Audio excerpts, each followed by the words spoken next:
L'agriturismo è sempre stato il sogno di mio papà. Lui ha sempre avuto azienda agricola, è sempre stato in mezzo alla natura, gli è sempre piaciuto.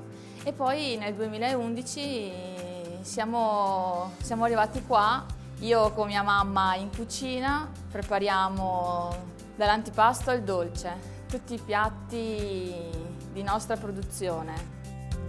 La passione a me è nata da bambina, mi ricordo ancora quando a casa con mia nonna preparavo il semplice fougassine, 4 uova, un po' di zucchero e farina, facevamo la torta piano piano, poi ho iniziato con la scuola alberghiera e lì impari qualcosa in più e poi qua il tuo mondo, sei a casa, hai i tuoi prodotti, cerchi di elaborarli e di ottenere sempre cose nuove.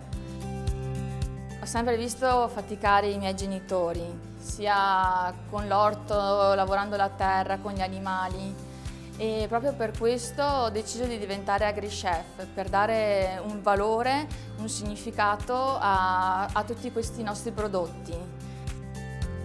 I nostri piatti raccontano quello che siamo noi, quindi tutto il lavoro che c'è poi dietro al piatto prima che io porti il piatto in tavola. Quindi la preparazione fin da fuori, quindi l'orto, il curare le verdure sempre tutto il tempo dell'anno, gli animali. Io comunque lo specifico sempre che comunque le cose sono tutte fatte in casa.